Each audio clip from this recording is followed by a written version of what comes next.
আসসালামু আলাইকুম। সম্মানিত দর্শক, আশা করছি ভালো আছেন। দর্শক, ভারতীয় নিষেধাজ্ঞা বাংলাদেশের পিছু যেন কোনোভাবেই ছাড়ছে না। আপনারা জেনেছেন এর আগে ভারত বাংলাদেশের থেকে বিভিন্ন পণ্য ভারতের স্থলবন্দর ব্যবহার করে রপ্তানি হতো, এমন বেশ কিছু পণ্য রপ্তানিতে নিষেধাজ্ঞা দিয়েছিল এবং সেই নিষেধাজ্ঞা এখনো চলমান রয়েছে।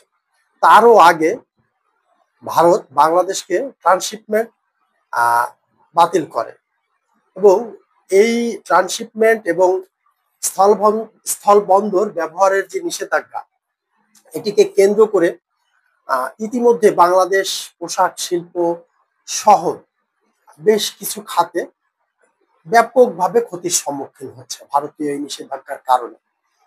ট্রান্সশিপমেন্টের জন্য সরকার বিকল্প যে ব্যবস্থাগুলো করেছে, এখনো সেইগুলিকে যথেষ্ট বিকল্প বলে মনে করা হয় না। এছাড়া ভারতের স্থলবন্দর ব্যবহার করে বাংলাদেশের পণ্য রপ্তানি হতো, সেইগুলো ভারতের নিষেধাজ্ঞার কবলে পড়ে এখনো এর কোনো সুরাহা হয়নি।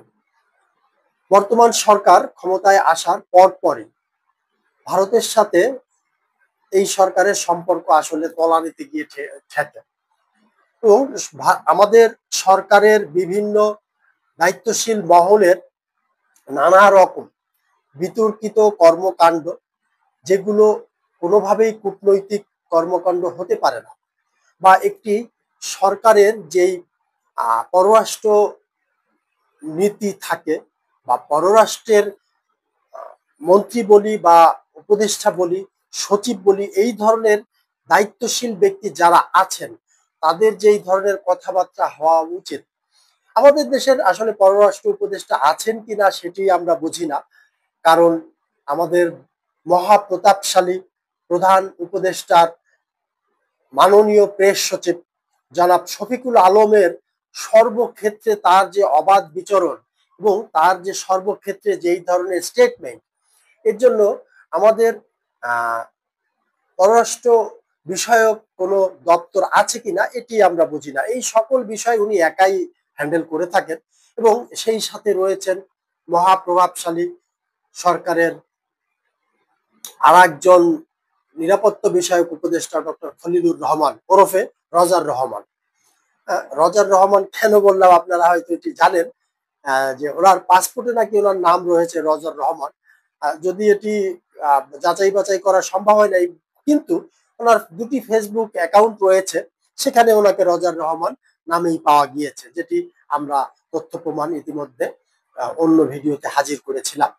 তো এই রজার রহমান সহ শফিকুল শফিক জনাব শফিকুল আলম, ওনাদের যে প্রভাব প্রতিপত্তি রয়েছে সেই ক্ষেত্রে স্বরাষ্ট্র উপদেষ্টার উপস্থিতি একেবারেই গৌণ। যাই হোক, তো বাংলাদেশের পক্ষ থেকে বিশেষ করে যখন বিমস্টেক সম্মেলন হলো এবং ব্যাংকক থেকে এই প্রধান উপদেষ্টার প্রেস সচিব ওনার বিতর্কিত মন্তব্যকে কেন্দ্র করে ভারত একের পর এক নিষেধাজ্ঞা দিতে থাকলো এবং তারপর থেকেই সম্পর্ক একেবারে চরম তলানিতে গিয়ে ঠেকলো। এখন দেখি সর্বশেষ আরো কি নিষেধাজ্ঞা দিল। আমরা প্রথম আলোর একটি নিউজ পড়ছি, এখানে প্রথম আলো বলছে এবার বাংলাদেশের থেকে স্থলবন্দর দিয়ে 9 ধরনের পণ্য আমদানি নিষেধাজ্ঞা দিয়েছে ভারত। শুক্রবার ভারতের বৈদেশিক বাণিজ্য অধিদপ্তরের এক বিজ্ঞপ্তিতে এই নিষেধাজ্ঞার কথা জানানো হয়েছে। তবে বাংলাদেশ থেকে এইসব পণ্য আমদানির ক্ষেত্রে সমুদ্রপথে একটি পথ খোলা রেখেছে ভারত। বিজ্ঞপ্তি অনুযায়ী সমুদ্রপথে মুম্বাইয়ের নভসেবা বন্দর দিয়ে এসব বাংলাদেশি পণ্য ভারতে যেতে পারবে। স্থলবন্দর দিয়ে আমদানি নিষিদ্ধ করা এসব বাংলাদেশি পণ্যের মধ্যে রয়েছে কাঁচা পাট, পাটের রোল, পাটের সুতা, বিশেষ ধরনের কাপড়। জাতীয় রাজস্ব বোর্ড থেকে এই তথ্য অনুযায়ী 2023-24 অর্থ বছরে বাংলাদেশ থেকে ভারতে 9 ধরনের পণ্য রপ্তানি হয়েছে 14,94,00,000 মার্কিন ডলারের, অর্থাৎ 1,645 কোটি টাকার। এর মধ্যে স্থলবন্দর দিয়ে 14,77,00,000 ডলারের, অর্থাৎ 99% স্থলবন্দর দিয়ে রপ্তানি হয়েছে। তার মানে সমুদ্র বন্দর দিয়ে হয়েছে মাত্র 1%। তার মানে স্থল বন্দর বন্ধ করে দিলে সমুদ্র বন্দর যদিও খোলা থাকে, তথাপি 99% পণ্য রপ্তানি বন্ধ হয়ে যায়। তো দর্শক, এর আগে ভারতের যে সকল পণ্য আমাদের দেশ থেকে রপ্তানি হতো, সেগুলো এর আগে আমরা জানি যে ভারত তাদের দেশে এই পণ্যগুলো আমাদের রপ্তানি বন্ধ করে দিয়েছে। জাতীয় রাজস্ব বোর্ড থেকে আমরা যে জানতে পেরেছিলাম। ভারতের স্থলবন্দর থেকে গত 17ই মে পোশাক, প্রক্রিয়াজাত খাদ্য, প্লাস্টিক, কাঠের আসবাব, সুতার উপজাত, ফল ও ফলের স্বাদযুক্ত পানীয়, কোমল পানীয় ইত্যাদি পণ্যে আমদানি নিষেধাজ্ঞা দেয়। এখন সর্বশেষ আরো 9টি পণ্যে আমদানি নিষেধাজ্ঞা ভারত দিল। এবং আপনারা জানেন, শুধুমাত্র প্রাণের প্রতিদিন প্রায় 6 মিলিয়ন মার্কিন ডলারের পণ্য রপ্তানি এই ক্ষেত্রে ব্যাহত হচ্ছে। আর প্রতিদিন গড়ে প্রায় 26 থেকে 28টি ট্রাক তখন গড়ে ফেরত আসছিল স্থল বন্দর থেকে। ভারতীয় এই সকল নিষেধাজ্ঞার ব্যাপারে সরকারের আদৌ কোনো উদ্যোগ আছে কিনা আমাদের জানা নেই।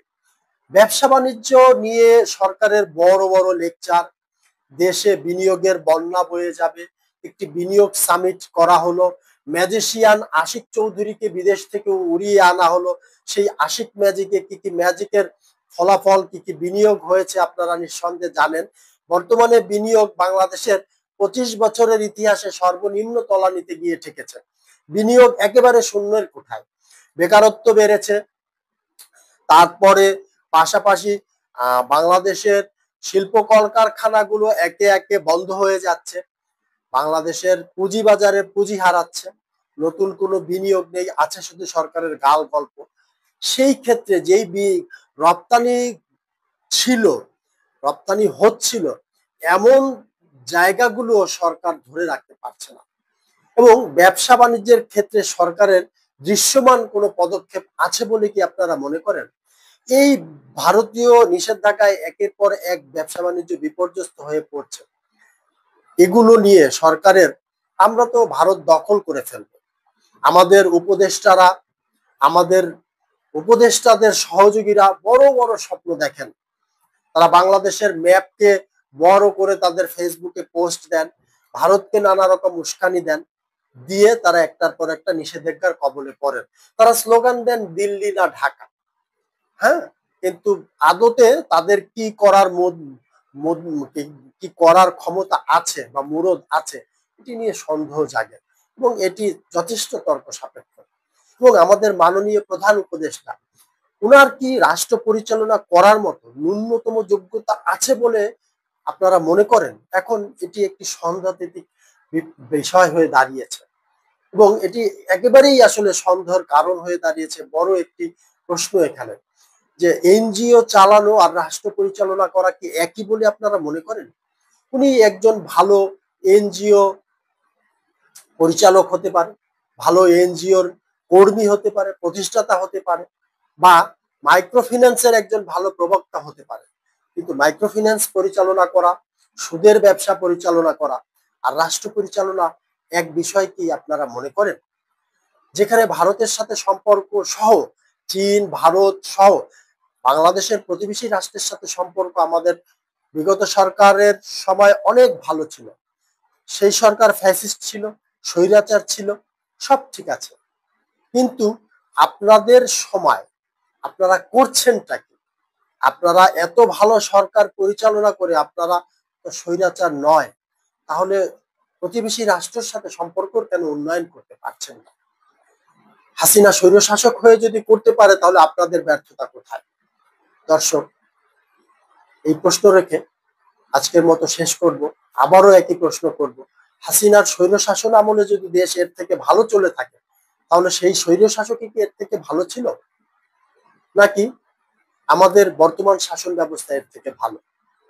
আপনারা কমেন্টের মাধ্যমে জানাবেন। ভালো থাকবেন, সুস্থ থাকবেন, দেখা হবে ইনশাল্লাহ আবার আগামী পর্বে। আজকের মতো এখানেই, আল্লাহ হাফেজ।